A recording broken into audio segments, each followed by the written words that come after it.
Hello, everybody. Welcome to the Golden Note podcast. My name is Jesse. And I'm Karen Deep. Today, we are reviewing an album, grammar, that is part of the 1001 albums to listen to before you die list. So wait up.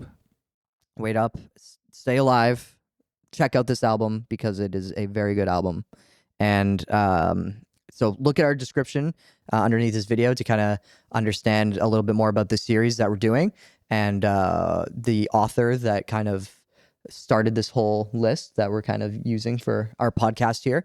And yeah, let's get into it. So, Rumours by Fleetwood Mac. I want to give some background real quick. This is 1977. Yep. And this is when disco is going nuts. Punk rock is getting started in the UK and a little bit with the Ramones in New York. So without yapping anymore, there's just so much music happening. So many different genres. There's a reason it was number one for 29 non-consecutive weeks, but for more than half a year. Yeah. And so with these like extreme different genres of like disco and then punk and then like psychedelic rock is still like super mainstream and hair metal's gonna start happening really soon. We have this like very Eagles-esque album. Mm-hmm. Very like, adult contemporary alternative. Nothing too dramatic like, these other genres that I've mentioned, but there's a magic to it that causes people to buy it in droves. And there's a reason why we're talking about it today. So yeah. Let's get into it. Let's talk about the album cover. The album cover. It looks like, it's hard to describe, but it looks timeless. Yeah. It really is. It's like a poster. It's got this dude with a ponytail and a gal on a stool with some really cool font. And honestly, it feels like just on the album cover alone, you don't know what to expect, but you know it's going to be good. Yeah. And, in the comments, correct me if I'm wrong, and I know you will.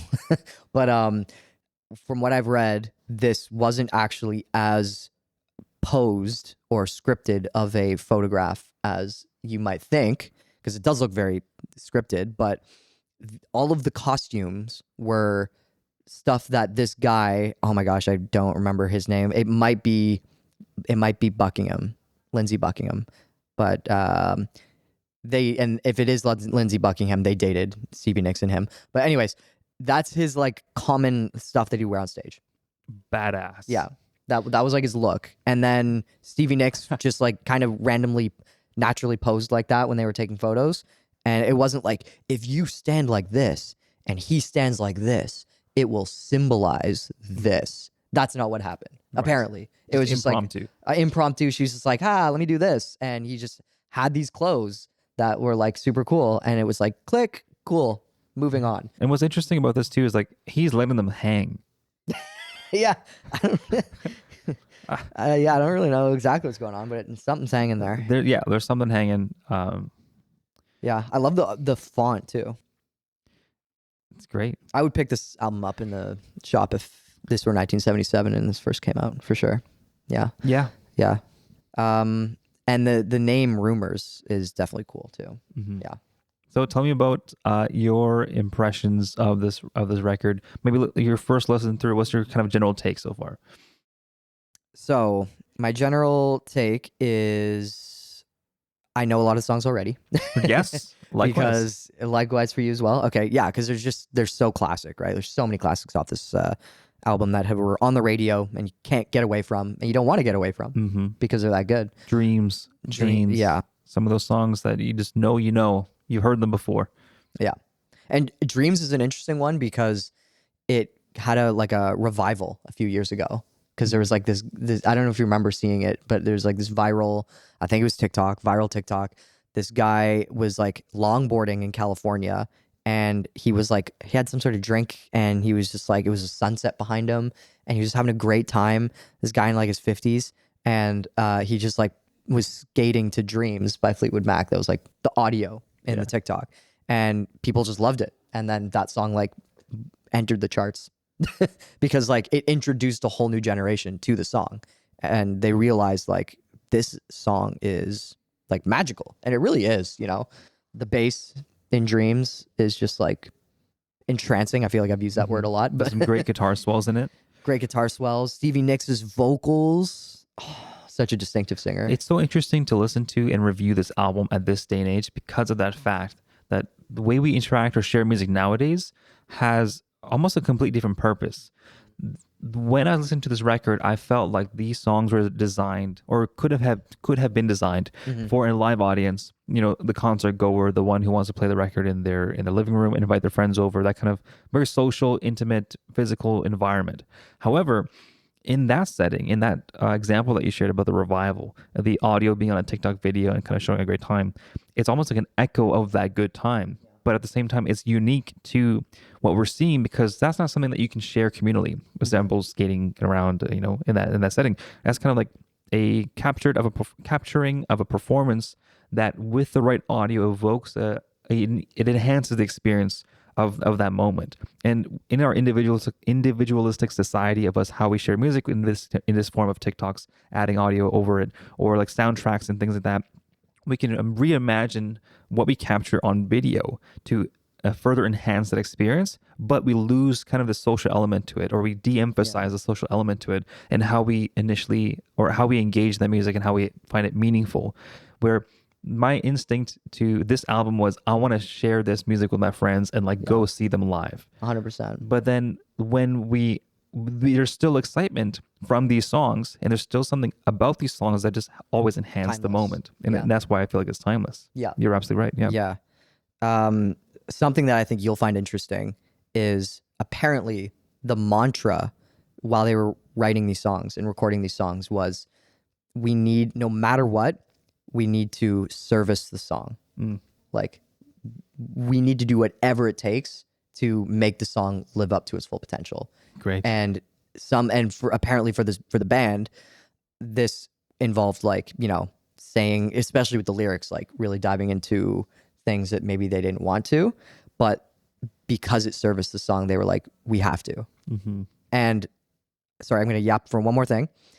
That goes into the context of what was happening to the members while they were recording this. This is a breakup album. This is like, and not only a breakup album in the sense of one of them was going through a breakup with someone and they wrote a bunch of songs about it. It was, they were breaking up with each other romantically because there were 3 couples in this band. What a mess. At the time. And they were all breaking up and like going through like just tough times in the relationship. So, maybe another element to that was also Chris Stone saying they would come in at 7 at night, have a big feast, party till 1 or 2 in the morning, and then when they were so whacked out they couldn't do anything, they'd start recording. There you go. So turmoil. Who was that? Who was saying that? I think one of the studio guys at Record Plant. Now I don't think he was one of the engineers, but he was okay. He was there. Now I could be wrong. Chris Stone. Yeah. I see here that Ken Kalett and Richard Dashu were the ones who produced and engineered the record, though. Okay, cool. Another cool fact related is they recorded this album in many different studios because they kept finding a location, starting the recording process, fighting with each other, saying, I'm leaving, I'm moving away somewhere, and then moving to like halfway across the country and then being like, okay, let's keep recording there. And they would just like keep relocating because they just kept on like fighting and moving and fighting and moving. What a mess. What a mess. However, the album still sounds super cohesive despite the many like location changes and even just like the different even just like the mixed soundboards that they were using. Like you'd think that would have like an impact on how cohesive the album would sound, right? But somehow it's like, it did feel cohesive and like a whole package, but it did feel like it changed slightly throughout the record as he played it. Yeah. Initially, there's some sounds that were very thin. However, as a record progressed, it kind of felt more settled. And a little snippet of that was the engineers were saying that everything sounded like a miniature person. It's like they were pulling their hair out, trying to figure out why does it sound so thin? And in their frustration, they said, literally just started turning knobs. And then within 5 minutes, they kind of got more back on track to what was more of a fuller sound. And I feel like the initial few songs or few tracks on the record are thinner than the ones that are later on in the record. Interesting. And that's my experience of that. But I was also disappointed in the thinness overall, or the lightness of some of the timbres recorded timbres in this record. Okay. Especially, I think they had a record that was released 2 years prior to this. Yes. And I think it was a self-titled album. Yeah. And that was full and lush, and everything sounded fantastic. But this one sounded a little bit less quality in terms of the production standpoint of that. Okay. But songs, on the other hand, made up for that tenfold. 100%. Yeah. I could see that. I haven't listened to the album prior, but apparently that album prior is the first time that this group got together the way they are. Makes sense. Stevie Nicks was that was her first album with them, and same with Lindsey Buckingham, who's I guess they were like dating at the time, and then they broke up during this album. But before the album that came before this, they had released a bunch of other albums just as Fleetwood, Oh, not Mac. who's Mac? Mac was I don't know, maybe you could look that up quick, but I think it was just Fleetwood, and then they became Fleetwood Mac with their 75 album. I know for a fact Lindsey Buckingham and Stevie Nicks did not join until 1975, but they were a band for years prior to 1975, and they just joined because I think a producer connected them. Google says Mac in Fleetwood Mac refers to John McVie, who was the bass player, the founding member of the band. Okay. So Fleetwood Mac had always been even before that, or was it Fleetwood before? I'm curious. I could be wrong on that. Could be just before Fleetwood Mac. They played in John Mayall and the Blues Breakers. We'll have to look into that. Yeah, that's we'll have to look into it. Historical element that we'll have to save for another time. Still under investigation, but yeah, I know I would put all my money on this because it is a fact that Stevie Nicks and Lindsey Buckingham only joined in 1975, and the band had been a thing before that. Anyways, just want to do my due diligence while we're on the podcast. But you think it sounds thin, some of the stuff. Yes. I don't really have anything to compare it to in terms of their previous album because I didn't listen. But I don't know. You have more of an ear for that kind of stuff. I was definitely more focused on the song craft. And as you said, very strong all the way through. I think there's only a couple songs toward the end that just kind of felt like they were in the shadow of some of the more classic songs that are classic to us now, right? Like Dreams really overshadows a lot of the other songs. Go Your Own Way is another song that just absolutely love. Yeah. Like, you've heard it before, even if you don't know this song. Yeah. And my brother hates rock music and boomer classic rock or whatever, but he loves this song because it's a song on Rock Band. And I remember he played bass once on Rock Band and was just like, "Oh, I like this song. Like, wow, look, the bass is sick." And the bass is really great. Like it's very melodic in this song. It almost takes its own lead vocals in a sense. Yes. And during the chorus, which is really great. I felt each song had a unique character to it. Yeah. It was very evocative, but still kind of rode that line of the lyrics weren't too explicit. It was mostly accessible. It always had an interesting quality to it, whether it was a guitar part or the arrangement or just sort of the general vibe of it all. And so my impression was every listener could imagine themselves in that song. And that was a kind of a marked quality that I felt I experienced throughout listening to this record. And maybe that's one of the appeals to it. You feel like you can either sing along and connect with it that way, or just know that the story has enough information where you can imagine the plot and you can kind of see yourself going through that story as well. Yeah. So I think that's a big part of the appeal of it all. Oh yeah, big time. There is a song where I feel like it doesn't work though, but there's an attempt made at it, and it's "Oh Daddy." Oh yeah. Yeah. I don't know. I'd never heard that song before until listening for this podcast, and it was like probably the only dud for me. And it was one of those songs where the lyrics were just like, I was kind of talking to you on the last episode about this, where lyrics that are just too general and they don't like evoke any sort of strong feeling are just the absolute worst, and they're just unfortunately very prevalent. And on this song, I feel like it's like a prime example of just like, it was very general, and it was slow and heartfelt, but it was like, what am I supposed to be feeling? Because you're not giving me enough here. Yeah. That's what it felt like. So otherwise, though, I think most of the other songs were genuinely, I was thinking this could be a hit if it weren't for the fact that Dreams, Go Your Own Way, and The Chain were on this album. Yes. Because those are just like insanely good.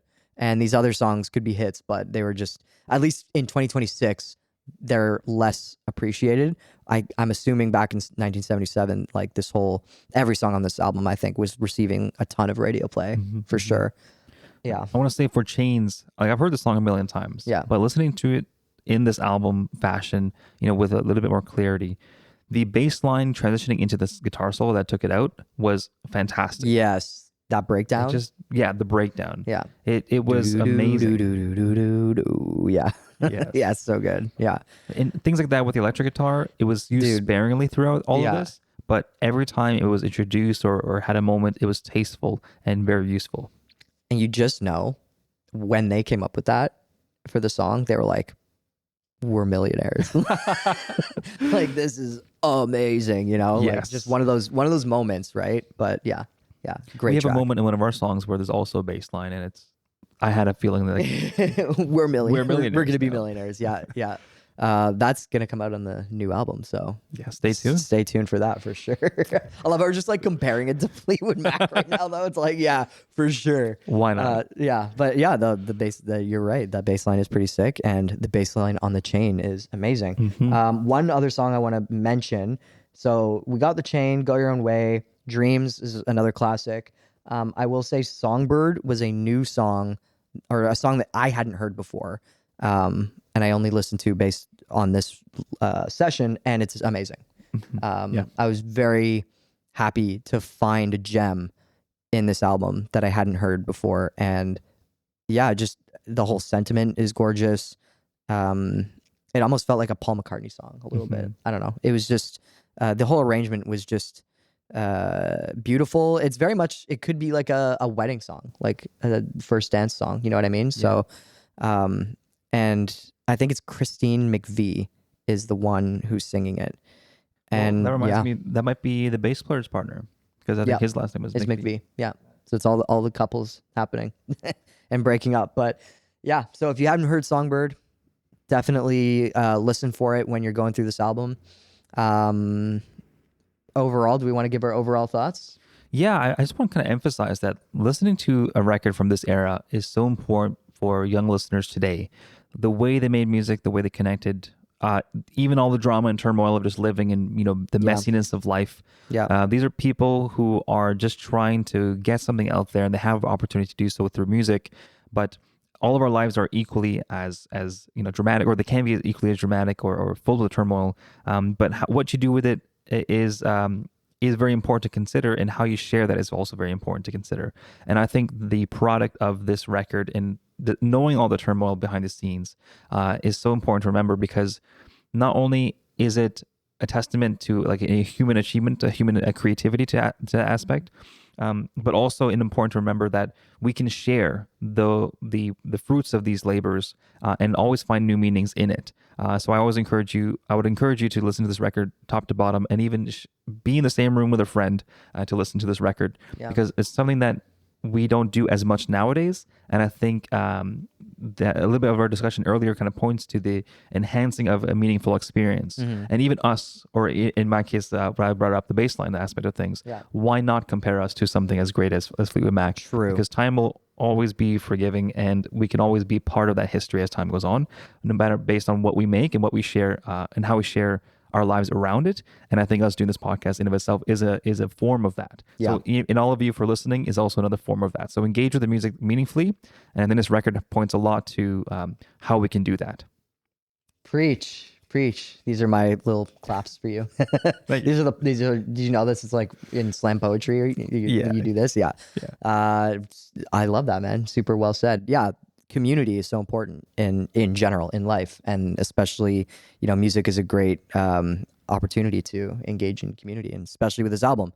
Oh my gosh, I was gonna say something. I do think, because you were saying like back then in 1977, and a thought popped in my mind that part of the reason this album sounds so timeless is because, or part of that definition is like, yes, this was recorded in 1977, but really this could be from like a cutting edge new indie artist or indie group like Yes. coming out with an album, right? Like that's how good it sounds.